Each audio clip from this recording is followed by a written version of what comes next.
I was born in Poland, in Lodz, on Platz Kościelny 4. My parents lived there for many years. We were 5 sisters, and one was married with a baby. We had a business. We all went to school. We had a Rebbe in the house. He came to teach us davening and Hebrew and Yiddish. And the older sisters went to gymnasium. When I was growing up, I don't think they had so much money. And they did not let the Jewish children go to gymnasium. And in 1942, they made a spell that was that we are not allowed to go out of the building and not the house. So at that time they took almost 80 or more teenagers up till in the early 20s. They collected all the people to the hospitals. By then I worked in a hospital. And I was lucky that I was not taken, and my sister, I was able to save her in the hospital. When they said, everybody out, and they took the people. But I said, you're not in hospital, don't say anything. So she stayed there, and they took people from the maternity on the 3rd floor, everything through the window. Everything. The newborn babies in the mothers. Well, they did not tell us, they told us where we're going. We went maybe 3 days in the train, and people fainted, and there was no food and no water, and one on the top of the other, and they stopped. We didn't know what it means, Auschwitz. It was in Polish, or Święcim. We thought it's a little village. On the gate, going into that place, there was enjoyment. Arbeit macht frei. They said everybody out. So everybody went out, and my sister was with the baby, and the baby started to run on the platform. So there were 2 Jewish policemen, and they spoke Polish to us. He said, leave the baby and go with your sister. So she's talking to me, and she said in Polish, he's not normal. I think he's Meshuggah. And she hugged the baby, and went with the baby, and I went behind her. And I'm coming out, and there was how do they call them? Mengele was a German assessment. And he right away, there were lines, men separate and women separate. So my mother stayed with my sister, and I went there. My mother went there, and my sister was staying. I said, I want to go with my mother. So he says, you are too young, you go on that side. I would have gladly gone with my mother. And my mother went there, that was the end that we ever seen our mother. With my sister I was, ever since, I never went 1 minute without her. We were in the ghetto. Before we went, there was a big shul. My mother went quite often down to that shul, a beautiful shul, beautiful. September the 1st, they came to Lodz, to our city. On the 8th, they bombed the shul. Everything was afire. My father with a friend, they went into the back, that they knew which way to go, because they davened there. And they took out my father, a Sefer Torah, and his friend. And they brought the 2 Sefer Torahs to our house. And with that Sefer Torah, my father came to Auschwitz. We never seen it, but thank God, we hope that it survived. If not, they probably burned it. But he came with that Sefer Torah there to Auschwitz. After the war, I was 70 pounds and survived. There was with us one girl, and she started to cry a day before we were liberated. She said, I'm having a baby. She was a pregnant woman, and she had a baby that time in the street, but the baby was not alive. In the day of maybe 2 or 3 days later, we were liberated. You don't know what hunger could do to people. I don't wish it, you know, I'm the worst enemy to live through a time alive like that. We didn't know what's going to be tomorrow and what's going to be in the morning. We went to sleep, we knew that we are alive. But in the morning, we didn't know that we'll be alive. Nobody survived, only my sister and myself. I have a good life, but I live with the other life also. I cannot get away from it.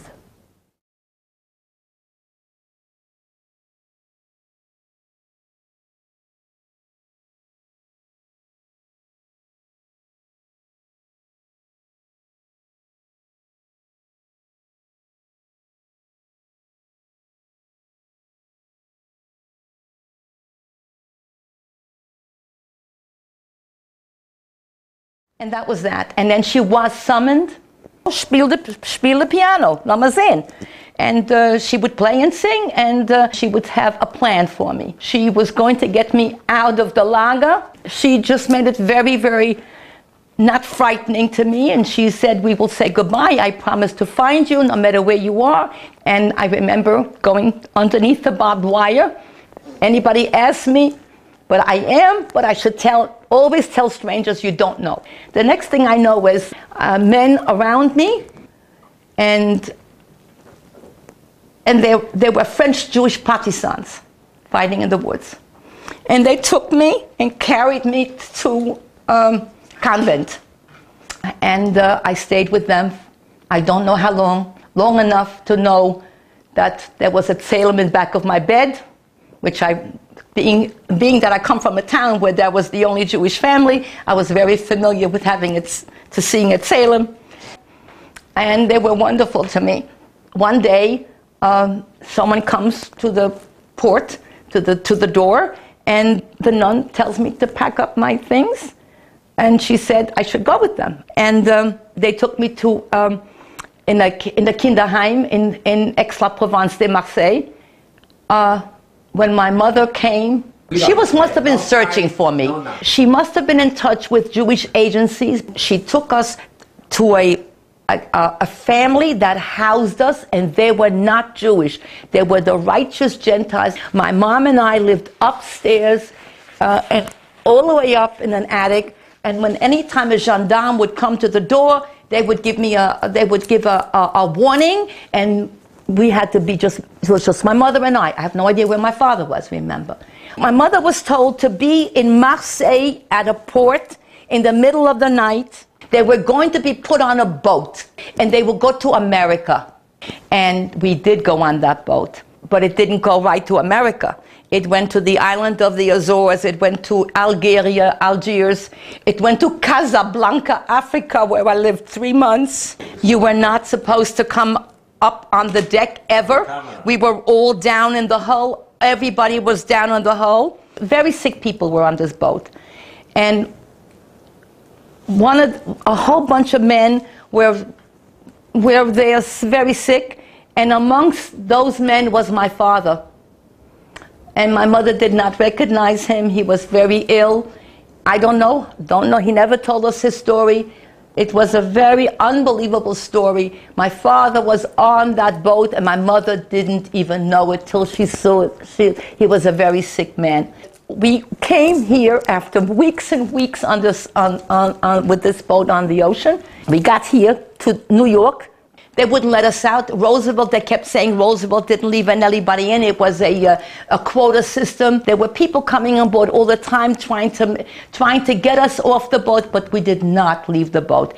And the only one that would take us in was Rafael Leonardo Molina Trujillo. That was the president of Trujillo in Santo Domingo. There was already a colony in the Dominican Republic. My uncle Louis, my mother's brother, was supposed to have gone to Palestine, and he could not make it, and as a result he was one of the pioneers that went down to the Dominican Republic because he was an agricultural student. He was there in the Dominican Republic when we arrived. My mother did not know it. She had no idea he was there. And thank God my parents, who lived in Washington Heights, I was able to sit with them and very often ask them, Mommy, Daddy, I had a terrible dream. I'm thinking about this. Is it Is it a chulum? Is it a dream, or is it? Well, I don't understand it. So my mother and my father used to sit and used to tell me, no, he says, mein Kind, das hast du gelebt. You lived this. It stays with you. If I talk to people, I was in Florida, talked to people, European people, they have their stories, and I don't want to say anything. They say, oh, you're American? Yes, I'm American. What can I tell you? You know, the old stories, you don't, you know, but it is what it is. Okay.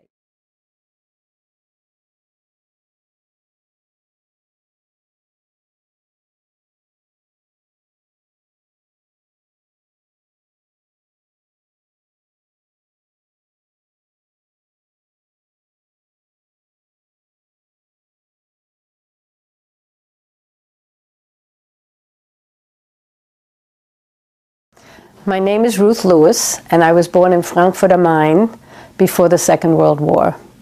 I was already alive at the time of Kristallnacht, when they smashed all the synagogues and burned the synagogues down. And my family actually lived in an apartment attached to the synagogue, and someone came and pulled us all out of there. And I spoke to friends of mine who were there at the time, who were standing watching as they burned the synagogues, and the people in the crowds cheered. The German people who were around the neighborhood, never mind the rogues who did the burning and the smashing of windows, but the people in the area. And he finally said to his friend, we better leave, we better go home, because something's going to happen to us. The next morning, during breakfast, my father was picked up and sent to Buchenwald, in spite of the fact that my mother was due to have a baby that week.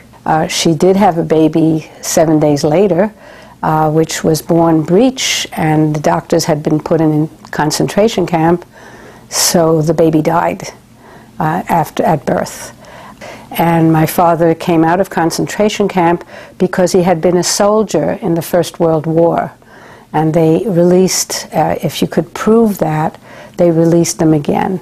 My parents then, in January of 1939, put the four of us, aged 7.5 to 2.5, on a train with a Kindertransport to Switzerland.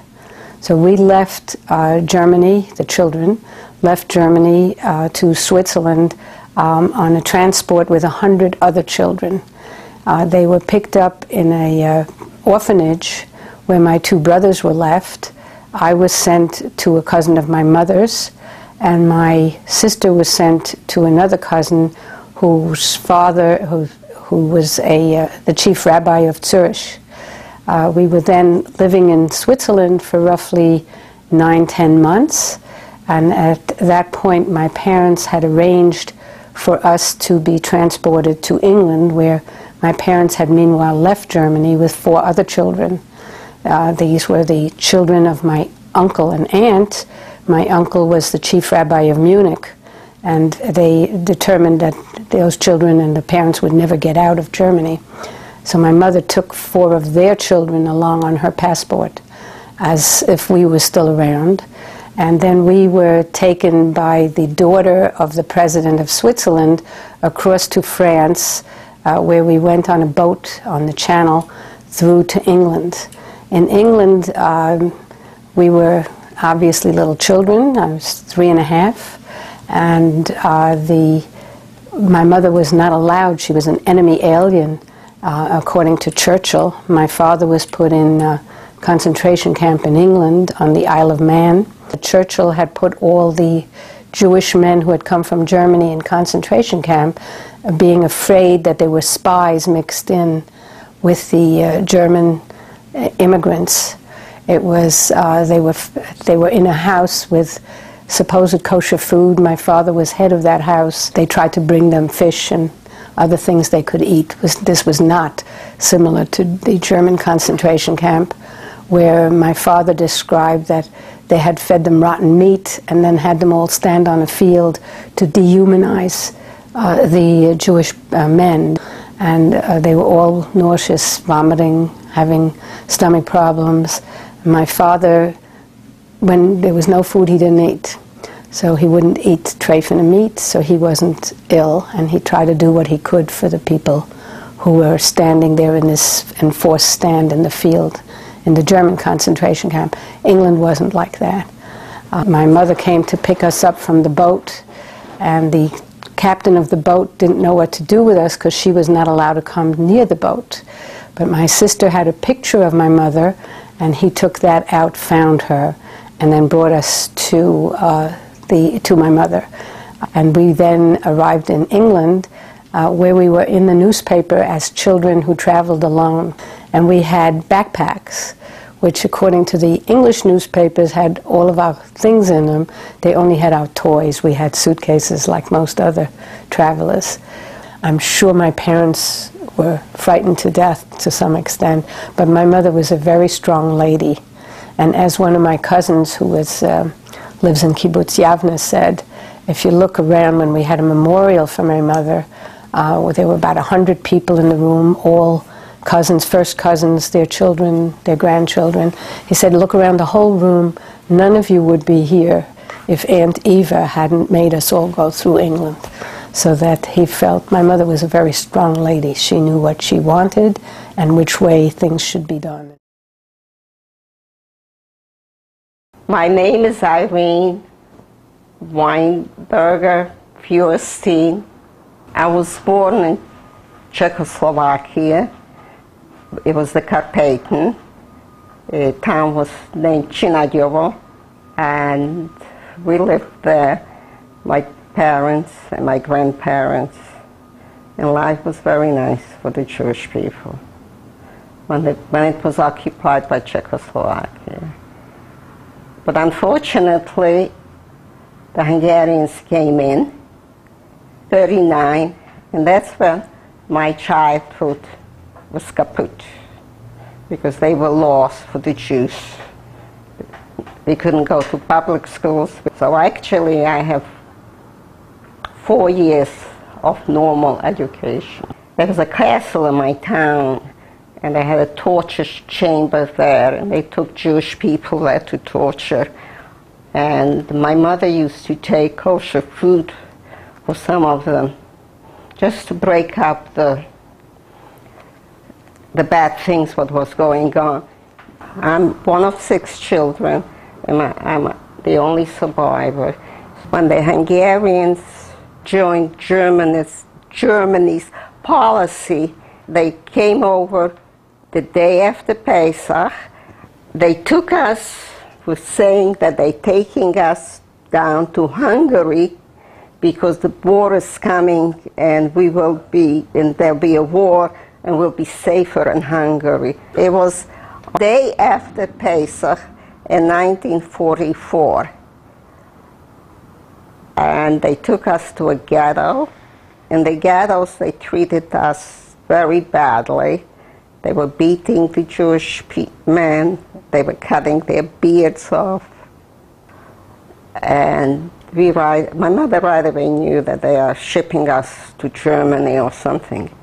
I mean, she knew too much. My mother read every newspaper, every magazine, and she knew. And the people at home thought that my mother was crazy, which is so hard to understand, because they did not want to believe what is happening to us.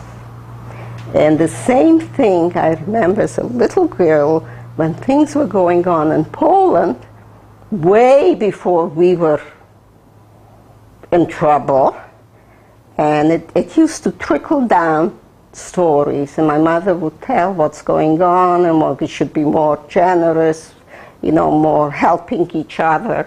People should be good to each other because the end doesn't look good. And they called my mother crazy lady.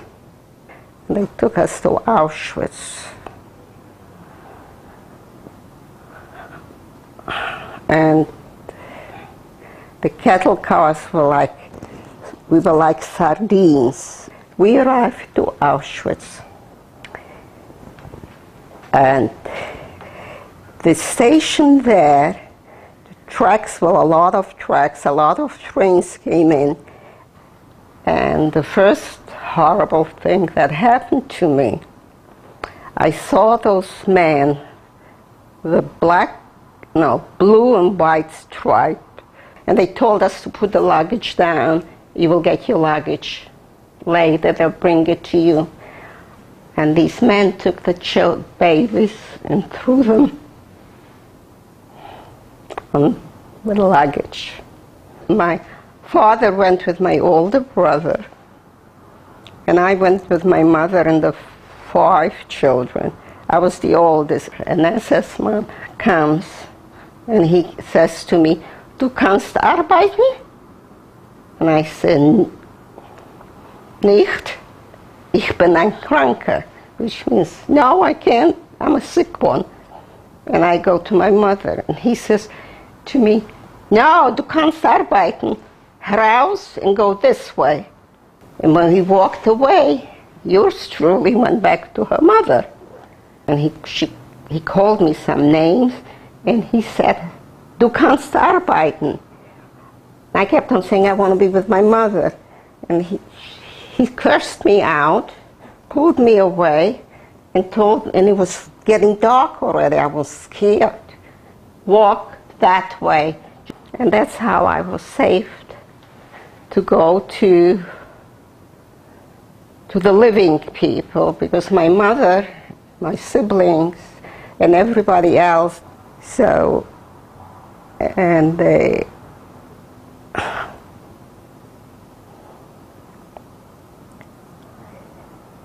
I was standing at the door alone, and I looked out and I saw my brother in his striped uniform, and I opened the door, I walked, and I said, "So where is Daddy, where is..."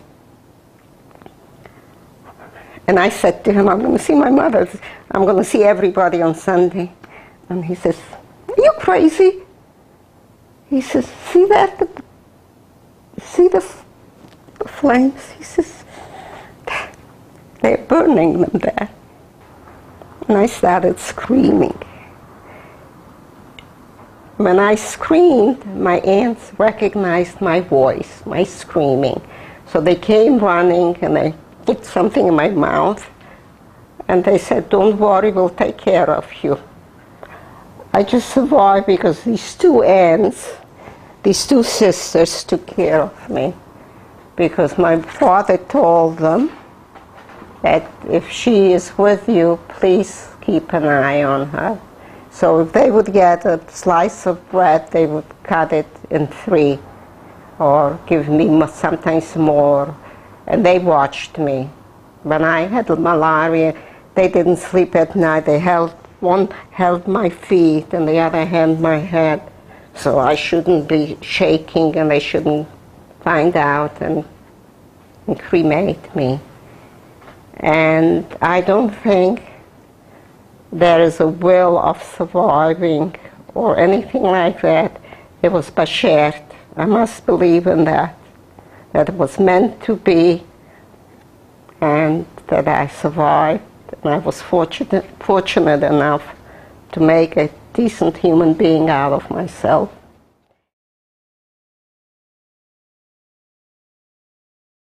My name is Chaim Chariton. I was born in 1938 in Poland, and I was about 2.5 years old when the Nazis marched into our area. Killed most of my family, and we were then wandering around for a while till we were hidden by a Polish family. My mother and I were hidden in a small town called Lopeszka, which is a small town, a little village in Poland. And we were hidden by a Polish family that had relationships with our family before the war, obviously at great risk to themselves. Most of the time we were hidden in a barn in a little hole under the barn, underground. My father, who managed to escape the day the Nazis marched into the village and killed most of the family, was turned over subsequently by the Poles to the Germans and killed. So my mother and I were hidden in the barn for about 2.5 years. mostly underground, day and night, with some rare exceptions. I was about, well, 2.5 when the Nazis came into Poland, and I guess I was about 3.5 or so till about 5.5 when we were hidden in the barn. I was rather young, and it becomes somewhat difficult to, at times, distinguish true memories from things that I've sort of incorporated through my mother's retelling of the events. So the distinction sometimes is blurry. But there are definite events that I recall quite clearly. Being underground, having to share it with, vermin, having to once move out of the barn because, and to be hidden in another area in an attic because another Polish family, anti-Semitic, had told the Germans that someone might be hiding us, and they came into the barn looking for us. They did come into the attic as well and almost discovered us up to sort of the last bundle of hay behind which we were hidden. And whether fortuitously or because the German officer had some humanity in him, they turned away at the last moment and didn't find us. I recall when Russian bombs started falling on the barn and on the area, which was obviously dangerous, but at the same time it meant that Poland was being liberated. My mother and I sought out the few remaining Jews that were left in the region, and with them we moved to Krakow. The situation for Jews after the war in Poland was not wonderful. Armed partisans killed Jews after the war as a reflection of the Polish anti-Semitism that persisted, unfortunately.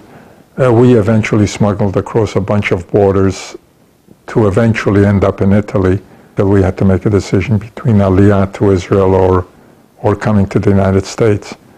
And in 1949, primarily because my mother's brothers and sisters who had been in the United States, or one who also survived the war in Russia, came to the United States, so we made the decision to come to the US. When I turned 65, in order to get Social Security benefits and so on, I had to go down to the Social Security office in Rochelle. Met this nice lady and had to fill out a bunch of forms, and then she wanted my birth certificate. I had citizenship papers, and I had discharge papers from the US Air Force, but I tried to explain to her that I didn't have a birth certificate, and she wanted to know why couldn't I just send for it to Poland. You know, obviously a lady who had no comprehension of, and not, you know, a negative about her, but it comes back to the importance of the Shoah. I don't think it'll change behavior at the government level, but individual people, you know, school kids, whether they're Jewish or not, and so on. I think, you know, it's not just for Jewish kids. I think it's something that kids of any denomination, of any school, of any religion ought to know about. First of all, because it happened, and they ought to understand, because understanding it gives you some better understanding of what, not just Jews, but what Israel is about, I think. And also because it's a huge, important lesson for the world, that the world, as I said, I think has ignored.